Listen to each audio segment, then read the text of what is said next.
함께 말씀 보도록 하겠습니다. 오늘 말씀은 창세기 14장 17절부터 24절까지입니다. 제가 봉독해 드리겠습니다. 내용 잘 헤아려 주시면 감사하겠습니다. 아브라함이 그돌라 오멜과 그와 함께한 왕들을 쳐부수고 돌아올 때에 소돔 왕이 사회 골짜기 곧 왕의 골짜기로 나와 그를 영접하였고 살렘 왕 멜기세덱이 떡과 포도주를 가지고 나왔으니 그는 지극히 높으신 하나님의 제사장이었더라. 그가 아브라함에게 축복하여 이르되 천지의 주제이시오 지극히 높으신 하나님이여 아브라함에게 복을 주옵소서. 너희 대적을 내 손에 붙이신 지극히 높으신 하나님을 찬송할지로다 하며 아브라함이 그 얻은 것에서 10분의 1을 멜기세덱에게 주었더라. 소돔 왕이 아브라함에게 이르되 사람은 내게 보내고 물품은 내가 가지라.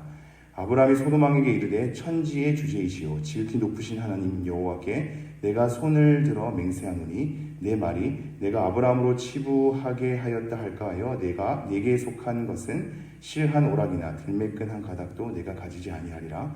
오직 젊은이들이 먹은 것과 나와 동행한 아넬과 에스볼과 마므레의 분깃을 제할지니 그들이 그 분깃을 가질 것이니라. 아멘. 네, 어제 14장의 본문에 이어서 오늘 본문 말씀이 등장합니다. 어제 14장의 맥락은 이러합니다. 바벨론 지역에 메소포타미아 지역에 강한 이 4명의 왕들의 연합이 있었고 그 북쪽에 있는 4명의 왕들이 남쪽에 소돔을 중심으로 있는 5 왕들과 이제 전쟁을 하는 겁니다. 그러나 사실상 원래는 게임이 안 되었던 게 원래 북쪽에 있는 이 4명의 왕들 그돌라 오멜을 중심으로 한 이 왕들이 이쪽 남쪽 일대를 다 지배했기 때문입니다. 12년 동안이나 지배했었거든요. 근데 13년째 남방 이 소돔을 중심으로 한 5 왕들이 이제 배반을 하게 된 거죠. 이게 괘씸해서 북쪽에서부터 쳐들어 내려오는 겁니다. 근데 뭐라고 본문에서 얘기하냐면 이들이 얼마나 강대한 왕들인지를 우리에게 어떻게 묘사하냐면 북쪽에서 소돔으로 내려오는 모든 일대마다 그 모든 족속을 다 무찌릅니다. 그들의 목적은 소돔 왕을 중심으로 배반한 이 왕들인데 이들을 치기 위해서 북쪽에서 내려오게 될 때 그 건너는 모든 족속들을 다 해치우는 겁니다.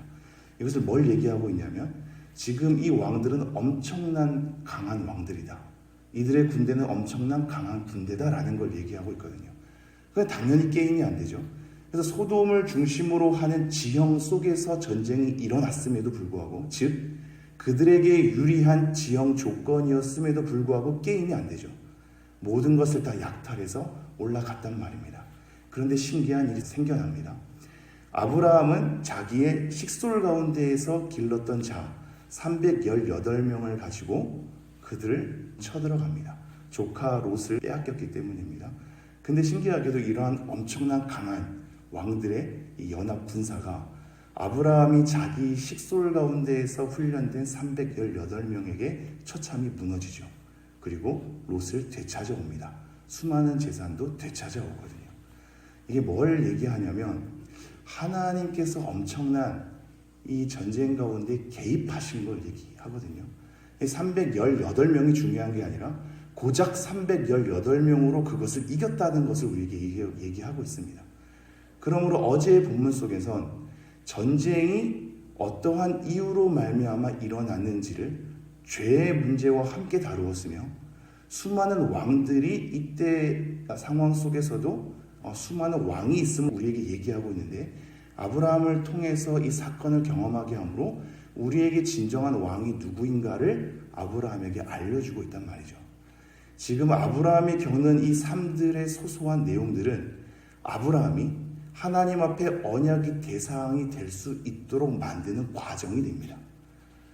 이거는 내일 다시 한번 살펴볼 텐데요. 지금 아브라함이 겪는 이 모든 삶은 하나님께서 잡아 이끄시는 겁니다. 이끄셔서 아브라함이 아브라함 되게 만드십니다.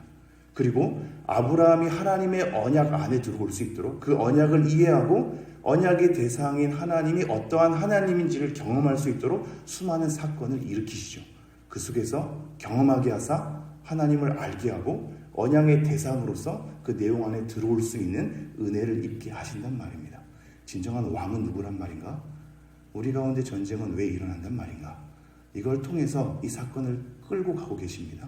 오늘 본문은 그 사건의 연속선상에서 지금 일어나는 것이고 오늘 이 본문을 통해서 소돔 왕은 어떻게 반응하고 있고 또 다른 독특한 인물 살렘 왕은 어떻게 반응하고 있는지를 오늘 주목해 보십시오. 그리고 이러한 반응들을 통해서 아브라함이 어떻게 하나님 앞에 서는지를 오늘 본문을 통해서 좀 발견해 보도록 하겠습니다. 제가 17절 말씀 다시 한번 읽겠습니다. 아브라함이 그돌라오멜과 그와 함께한 왕들을 처부수고 돌아올 때에 소돔 왕이 사회의 골짜기 곧 왕의 골짜기로 나와 그를 영접하였고, 전쟁에 이기고 이제 돌아오는 과정 가운데 있는 겁니다. 근데 소돔 왕이 이 소식을 듣고 앞서 영접하러 나옵니다. 그 나오는 장소가 어디냐면 사회 골짜기 곧 왕의 골짜기라고 나와 있습니다. 이게 어딘지는 정확히 잘 모릅니다. 성경에서 많이 표현하지 않는 곳이고요. 사무엘하 18장 18절에 보면 다윗의 아들의 왕 압살롬이 죽어서 비석을 세운 장소가 이제 여기거든요. 거기에 한 군데 나오고는 거의 등장하지 않는 곳. 근데 한 가지 추정할 수 있는 것은 정확한 장소는 모르나 예루살렘 근처에 있는 장소라는 것은 알 수 있단 말이죠. 지금 소돔 왕은 예루살렘 근처에 있는 이 왕의 골짜기라는 곳에서 나와서 지금 아브라함을 영접하고 있습니다. 또 다른 사람이 나오죠. 18절입니다. 살렘 왕 멜기세덱이 떡과 포도주를 가지고 나왔으니 그는 지극히 높으신 하나님의 제사장이었더라. 이 살렘이라는 곳은 예루살렘을 지칭하는 것으로 추정합니다. 이 예루살렘의 한 왕 멜기세덱이라는 사람이 있습니다. 의의 왕, 우리 하나님은 의로우시다 라고 해석할 수도 있고 의의 왕이시다 라고 해석할 수도 있는 이 멜기세덱이 떡과 포도주를 가지고 나오죠. 왜 떡과 포도주인지도 사실상 의미심장하죠. 이때 구약의 인물들은 명확하게 알 수 없으나 우리는 이 멜기세덱이 누구를 예표하는지를 히브리서를 통해서 이미 알 수 있기 때문입니다. 히브리서 잠깐 넘어가 볼까요? 히브리서 혹시 성경 찾으실 수 있는 분 한번 찾아와 주시죠. 찾을 수 없는 분들은 잘 들어주시면 되겠습니다. 히브리서 5장 10절 말씀 먼저 보겠습니다. 제가 한번 읽어드리겠습니다. 하나님께 멜기세덱의 반차를 따른 대제사장이라 칭하심을 받으셨느니라.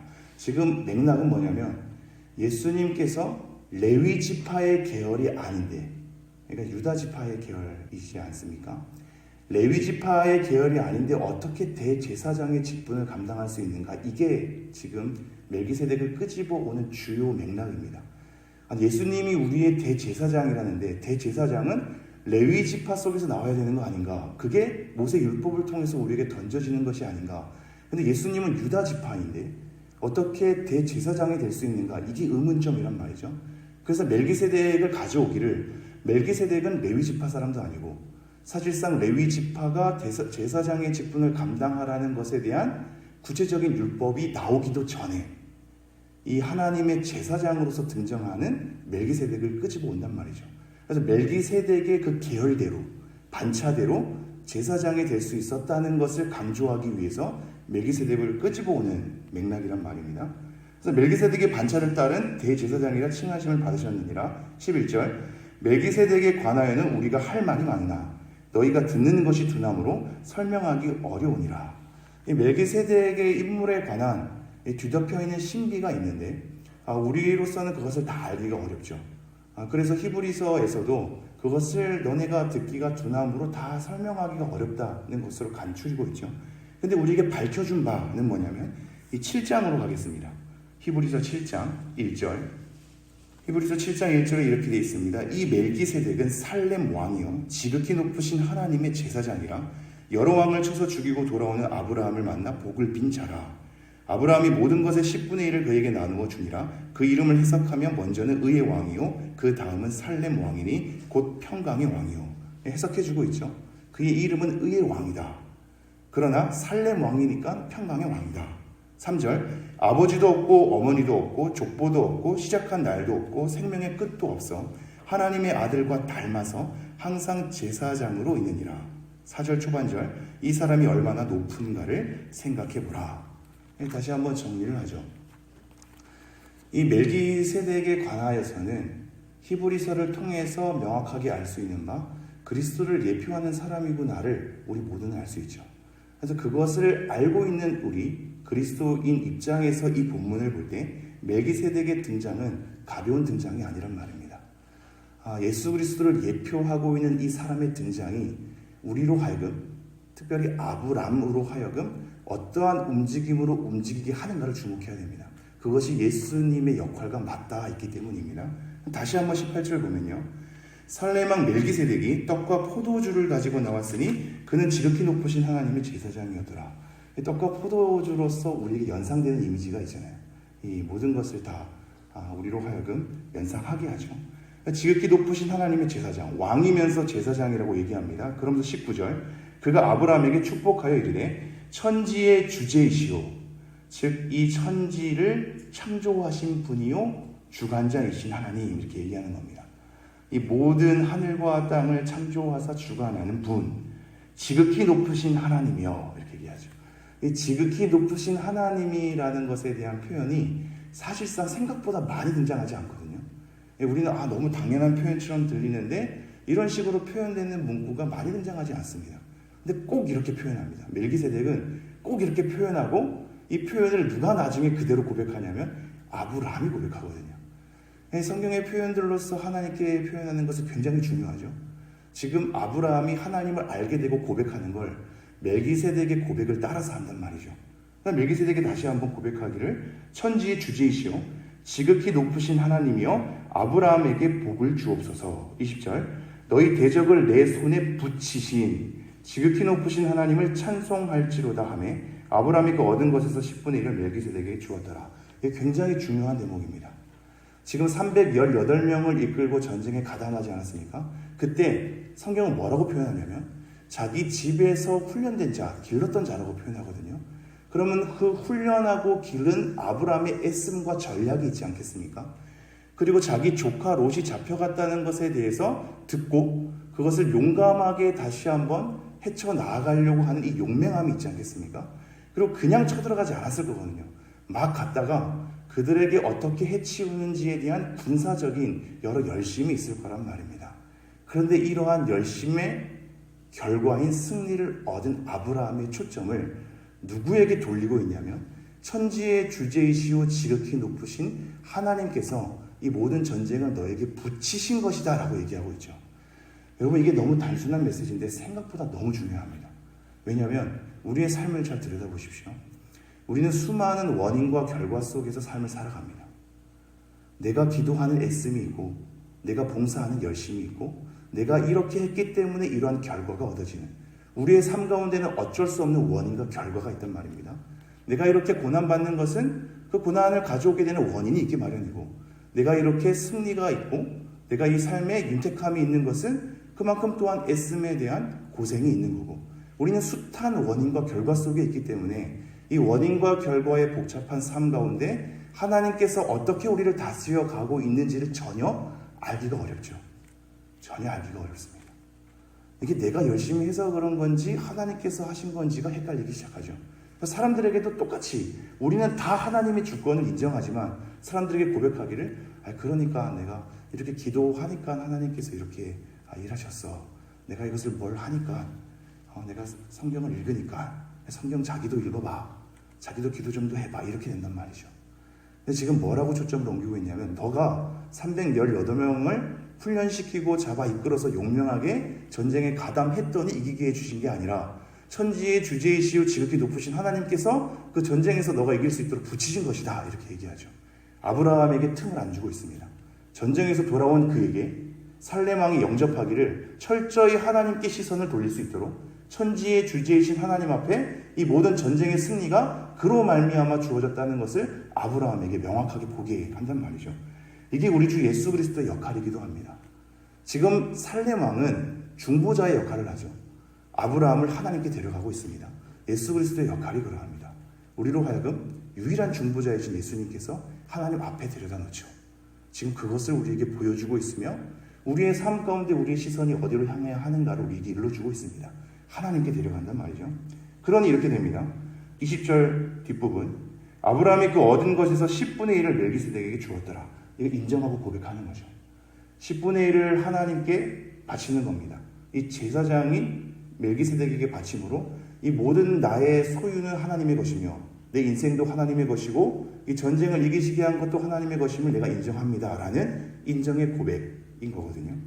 그리고 나서 어떤 일이 펼쳐지냐면 21절 소돔왕이 아브라함에게 이르되 사람은 내게 보내고 물품은 내가 가지라. 살렘왕과 다르죠. 이 전리품에 대해서 어떻게 해야 할지에 혈안이 되어 있습니다. 그러면서 사람, 인력과 노동력, 나에게 군사를 가져다주고 풍성해야 할 수 있는 이 백성들을 나에게 보내고 물품은 너가 가지라고 얘기하죠. 22절 아브라함이 소돔왕에게 이르되 천지의 주제이시오 지극히 높으신 하나님 여호와께 내가 손을 들어 맹세하노니. 왜 이런 표현이 나오는지 보이시죠? 살렘왕을 통해서, 즉 멜기세덱을 통해서 천지의 주제이시고 지극히 높으신 하나님에 대해서 바라보게 되었거든요. 소돔왕에 대한 이 요청에도 요동함이 없죠. 이것은 천지의 주제이시오 지극히 높으신 하나님으로 말미암는 거다. 그래서 맹세하노니 23절 내 말이 내가 아브라함으로 치부하게 하였다 할까요? 이 치부는 부유하게 하는 겁니다. 소돔왕 때문에 부유하게 했다는 것에 대한 평가를 내가 받을 수 없습니다. 이건 철저히 지극히 높으신 하나님께서 하신 일인데 내가 뭔가 잘했다고 내가 보상을 받는, 내가 부유하게 되는 이러한 상황에 놓일 수 없습니다라고 얘기하죠. 그래서 내게 속한 것은 실 한 오라기, 가는 실 한 가닥이라도, 들매끈, 신발끈 한 가닥도 내가 가지지 아니하리라. 그러나 다만 24절 오직 젊은이들이 먹은 것과 나와 동행한 아넬과 에스골과 마므레의 분깃을 제할지니 그들이 그 분깃을 가질 것이니라. 함께 동맹했던 자들은 먹을 것을 좀 주라 하고 요청하고 있죠. 정리하겠습니다. 오늘 이 단순한 메시지 가운데서 우리가 다시 한번 시선을 돌릴 것은 우리 인생에 하나님께서는 분명히 다스리고 계시고 천지의 주제이시오 지극히 높으신 하나님께서 개입하고 계신단 말이죠. 근데 숱한 원인과 결과 속에서 하나님께서 어떻게 개입하는지, 이 삶이 어떻게 중요한지를 우리는 전혀 잘 모릅니다. 이 성경을 통해서 아브라함의 삶을 하나씩 정리해 주니 아는 거지, 아브라함도 그 상황 가운데서는 뭐가 어떻게 중요하고 멜기세덱이 왜 등장하는지를 전혀 모를 거거든요. 하나님께서 점차 명확한 계시로 하나씩 이끌어 주시죠. 우리 또한 마찬가지입니다. 우리의 삶 가운데 숱하게 우리는 알 수 없는 길을 걸어가고 있습니다. 그러나 하나님은 천지의 주제이시오 지극히 높으신 분이죠. 우리 삶 속에 개입하시며 우리의 삶의 소소한 것들을 모아서 하나님의 사람으로 만드는 과정 가운데 놓이게 하신단 말입니다. 그러므로 우리는 지극히 높으신 하나님께 초점을 돌려야 합니다. 이것이 쉽지 않을 텐데요. 그럼에도 불구하고 천지의 주제이시오 지극히 높으신 하나님을 우리가 섬기고 있다는 것, 우리의 인생 가운데 그가 담당하고 있다는 것을 명심하시면서 그 하나님을 의지하고 우리의 어려운 삶도 그 안에 놓여 있다는 것에서 위로를 얻으며 내가 어떻게 고백해 나아가야 하는지를 말씀을 통해서 읽어가시는 여러분 되기를 간절히 소망합니다.